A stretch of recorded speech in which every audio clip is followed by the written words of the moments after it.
नमस्कार, आप देख रहे हैं क्लीन न्यूज इंडिया और मैं आशु सैनी।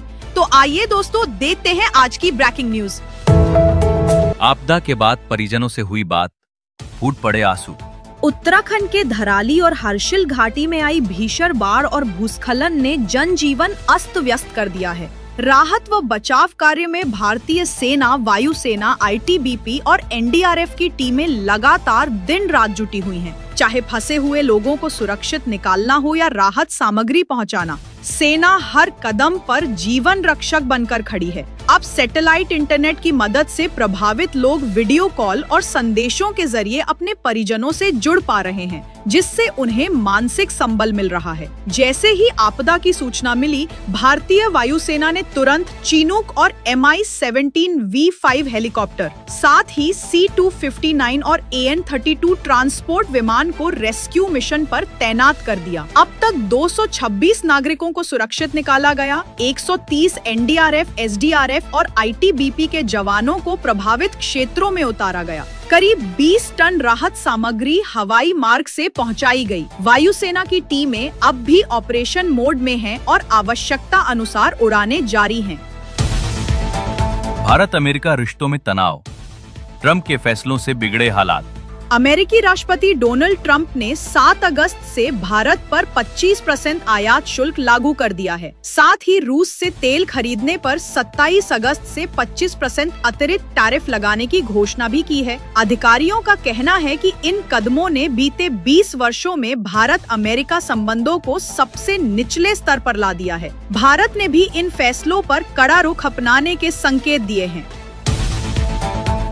भारत के समर्थन में चीन, ट्रंप को दी चेतावनी। अमेरिका द्वारा भारत के खिलाफ 50% टैरिफ लगाए जाने पर चीन ने नई दिल्ली का खुलकर समर्थन किया है। भारत में चीनी राजदूत शू फेइहोंग ने अमेरिका को धौंस जमाने वाला बताया और चीन के विदेश मंत्रालय ने भी कड़ी प्रतिक्रिया दी। एसआईआर और टैरिफ विवाद पर संसद में हंगामा, कार्रवाई स्थगित। संसद में विपक्ष के विरोध के चलते लोकसभा की कार्यवाही दोपहर 3 बजे तक स्थगित कर दी गई, जबकि राज्यसभा की कार्यवाही पूरे दिन के लिए स्थगित रही। चंबा में दर्दनाक हादसा, 6 की मौत। हिमाचल प्रदेश के भंजराड़ू शहवा भड़कवास मार्ग पर गुरुवार रात बड़ा हादसा हुआ। पहाड़ से गिरी चट्टान ने सड़क पर चल रही सफेद स्विफ्ट कार को टक्कर मारी, जिससे वह लगभग 500 मीटर गहरी खाई में गिर गई। हादसे में 6 लोगों की मौत हो गई। टैरिफ अनिश्चितता और विदेशी पूंजी निकासी से बाजार लुढ़का। अमेरिका के साथ टैरिफ विवाद और विदेशी निवेश की निकासी से शुक्रवार सुबह शेयर बाजार में गिरावट रही। सेंसेक्स 242.24 अंक गिरकर 80,381.02 पर और निफ्टी 54.85 अंक गिरकर 24,541.30 पर बंद हुआ। रुपया भी डॉलर के मुकाबले 2 पैसे फिसलकर 87.60 पर पहुंच गया। ऑन डिमांड बच्चा गैंग का खुलासा। गाजियाबाद पुलिस ने एक बड़े बच्चे की तस्करी गिरोह का भंडाफोड़ किया और 4 लोगों को गिरफ्तार किया। यह गैंग गाजियाबाद से नेपाल तक सक्रिय था और इसमें निजी अस्पतालों के डॉक्टर, नर्सें, आशा वर्कर और मैरिज ब्यूरो संचालिकाएं शामिल थी। बच्चे बेचने के लिए प्लॉट कोडवर्ड का इस्तेमाल किया जाता था। अभिनेत्री हुमा कुरैशी के चचेरे भाई की हत्या। दिल्ली के निजामुद्दीन इलाके में पार्किंग विवाद के दौरान हुमा कुरैशी के चचेरे भाई आसिफ कुरैशी की हत्या कर दी गई। घटना स्कूटी पार्क करने को लेकर हुए विवाद से शुरू हुई थी। राहुल गांधी का चुनाव आयोग पर हमला। लोकसभा में विपक्ष के नेता राहुल गांधी ने वोट चोरी के आरोप को दोहराते हुए कहा कि वक्त बदलेगा और जिम्मेदारों को सजा मिलेगी। उनका दावा है कि कर्नाटक के महादेवपुरा विधानसभा क्षेत्र में भाजपा की जीत के लिए 1,250,000 नकली वोट जोड़े गए। चुनाव आयोग का जवाब, 2 विकल्प।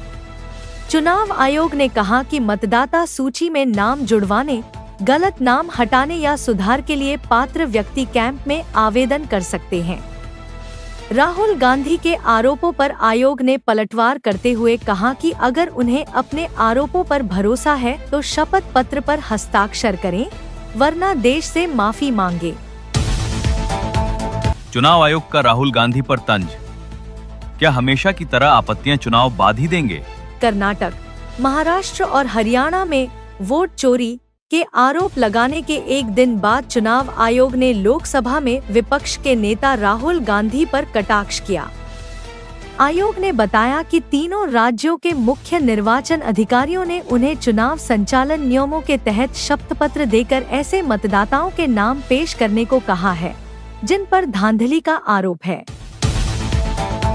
गाजा पर कब्जे की मंजूरी, इजरायली सुरक्षा परिषद का बड़ा फैसला। इसराइल के प्रधानमंत्री बेंजामिन नेतन्याहू के कार्यालय ने बताया कि सुरक्षा परिषद ने गाजा पट्टी पर कब्जा करने की योजना को मंजूरी दे दी है। यह फैसला शुक्रवार को हुआ और इसके बाद 22 महीने से जारी गाजा युद्ध के और भड़कने की आशंका है। नेतन्याहू ने पहले ही कहा था कि हमास को पूरी तरह खत्म करने के लिए गाजा पर कब्जा जरूरी है, जिसके बाद इसे सहयोगी अरब देशों को सौंपा जाएगा। अगले सप्ताह आपदा प्रभावित क्षेत्रों में पहुंचेगी केंद्र की टीम, सेना करेगी पानी की निकासी की निगरानी। केंद्र की अंतर मंत्रालय टीम अगले सप्ताह उत्तराखंड के आपदा प्रभावित इलाकों का दौरा करेगी।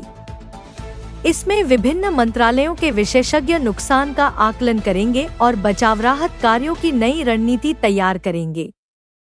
साथ ही भागीरथी नदी में बनी झील से पानी की निकासी की निगरानी सेना और राज्य की संयुक्त टीम करेगी। टैरिफ विवाद के बीच अमेरिका ने बदला लहजा, भारत को बताया रणनीतिक साझेदार। भारत के कड़े रुख के बाद अमेरिका का रवैया नरम होता दिख रहा है। अमेरिकी विदेश विभाग के एक अधिकारी ने कहा कि भारत एक रणनीतिक साझेदार है जिसके साथ हम पूरी पारदर्शिता के साथ बातचीत करते हैं। उन्होंने यह भी जोड़ा कि राष्ट्रपति डोनाल्ड ट्रंप रूसी तेल खरीद और व्यापार असंतुलन को लेकर भारत के साथ अपने रुख में स्पष्ट हैं। पुनौराधाम जानकी मंदिर का आज शिलान्यास, संतों के लिए निःशुल्क भोजन की व्यवस्था। बिहार के सीतामढ़ी जिले के पुनौराधाम स्थित जानकी मंदिर का शिलान्यास आज 8 अगस्त को होगा। महावीर मंदिर द्वारा संचालित सीता रसोई में देश भर से आने वाले संतों के लिए निःशुल्क प्रसाद भोजन की विशेष व्यवस्था की गई है। इस अवसर पर 12,000 नैवेद्यम लड्डुओं का वितरण भी किया जाएगा। लेदर के साथ नॉन लेदर फुटवियर का भी हब बनेगा यूपी, 22 लाख नौकरियों की उम्मीद। उत्तर प्रदेश अब लेदर के साथ नॉन लेदर फुटवियर निर्माण का भी प्रमुख केंद्र बनेगा।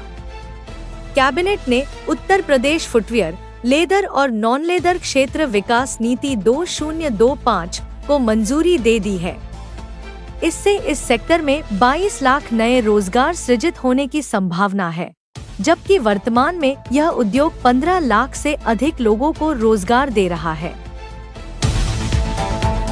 उत्तरकाशी आपदा पर प्रीति जिंटा और सोनू सूद की प्रतिक्रिया। उत्तराखंड के उत्तरकाशी में बादल फटने और भारी बारिश से हुई तबाही पर अभिनेत्री प्रीति जिंटा ने पीड़ितों के प्रति संवेदना व्यक्त की है।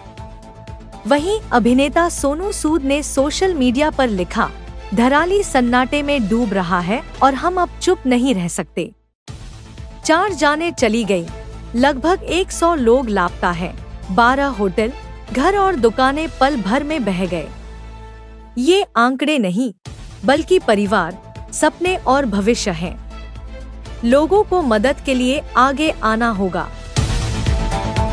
मौसम ने रोकी चिनूक की उड़ान, चिन्यालीसौड़ में लैंडिंग।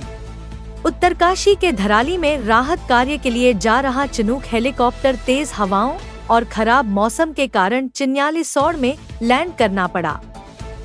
हेलीकॉप्टर में जनरेटर और भारी मशीनरी लदी थी जो आपदा प्रभावित क्षेत्र में पहुंचाई जानी थी। अब तक 657 लोगों को रेस्क्यू किया जा चुका है और अभियान चौथे दिन भी जारी है। कुलगाम में मुठभेड़ का 8वां दिन, 8 आतंकियों के छिपे होने की आशंका। जम्मू कश्मीर के कुलगाम जिले में आतंकवाद विरोधी अभियान लगातार 8वें दिन भी जारी है। सुरक्षा बल घने जंगल में छिपे आतंकियों को घेरकर मुठभेड़ कर रहे हैं। अब तक 3 आतंकियों के मारे जाने की पुष्टि हुई है, जबकि कई जवान घायल हुए हैं। इस ऑपरेशन में ड्रोन और हेलीकॉप्टर का भी इस्तेमाल हो रहा है और शीर्ष पुलिस व सेना अधिकारी इसकी निगरानी कर रहे हैं। पूर्व मंत्री स्वामी प्रसाद मौर्य का आरोप, भाजपा कार्यकर्ताओं ने करवाया हमला, कानून व्यवस्था पर सवाल। उत्तर प्रदेश के पूर्व मंत्री स्वामी प्रसाद मौर्य ने रायबरेली में हाल ही में उन पर हुए हमले के लिए भाजपा को जिम्मेदार ठहराया है। उनका कहना है कि भाजपा से जुड़े लोगों ने इस हमले की साजिश रची। मौर्य ने बताया कि सौभाग्य से उन्होंने अपनी यात्रा की जानकारी पहले ही प्रशासन को दे दी थी, जिसकी वजह से स्थिति गंभीर होने से बच गई। घटना के समय वहां उनके समर्थक और पुलिसकर्मी मौजूद थे, जिससे हालात काबू में रहे। महिला सुरक्षा में बड़ा कदम, बरेली पुलिस की वीरांगना यूनिट मैदान में। बरेली जिले में महिलाओं की सुरक्षा और सशक्तिकरण को बढ़ावा देने के लिए पुलिस ने एक विशेष महिला कमांडो यूनिट का गठन किया है, जिसे वीरांगना यूनिट नाम दिया गया है। बुधवार को बरेली दौरे के दौरान मुख्यमंत्री योगी आदित्यनाथ ने इस यूनिट का शुभारंभ किया। अब ये टीम जिले में सक्रिय होकर काम करेगी। एसपी साउथ अंशिका वर्मा के नेतृत्व में सभी महिला कमांडोज को विशेष प्रशिक्षण दिया गया है और वही इस यूनिट के संचालन की जिम्मेदारी भी संभालेंगी। सीएम योगी का स्वदेशी अपनाने का आह्वान, रोजगार और राष्ट्र हित के लिए जरूरी। लखनऊ के काकोरी में आयोजित काकोरी ट्रेन एक्शन शताब्दी महोत्सव के समापन समारोह में मुख्यमंत्री योगी आदित्यनाथ ने जनता से स्वदेशी उत्पाद अपनाने की अपील की। उन्होंने कहा कि स्वदेशी वस्तुओं के प्रयोग से देश में रोजगार के अवसर बढ़ेंगे और ये राष्ट्र हित के लिए भी अत्यंत आवश्यक है। योगी ने याद दिलाया कि स्वतंत्रता संग्राम के दौरान महात्मा गांधी ने भी स्वदेशी को बढ़ावा दिया था, जिससे देश की आर्थिक और सामाजिक मजबूती में अहम योगदान मिला। जानकी मंदिर का भूमि पूजन कर बोले अमित शाह, सीएम नीतीश ने किया अभिनंदन। अमित शाह शुक्रवार को बिहार के सीतामढ़ी में माता जानकी मंदिर का भूमि पूजन किया। सीएम नीतीश कुमार शिलान्यास व भूमि पूजन में उनके साथ रहे। शाह ने सीतामढ़ी से अमृत भारत एक्सप्रेस ट्रेन को भी हरी झंडी दिखाई। अगर आपको वीडियो अच्छा लगा हो तो वीडियो को लाइक करना, शेयर करना और clean news India Hindi channel को सब्सक्राइब करके बेल आइकन को जरूर दबा देना। रोजाना ऐसे ही देश दुनिया की काम की और महत्वपूर्ण खबरें देखने के लिए मिलेंगे नेक्स्ट वीडियो में।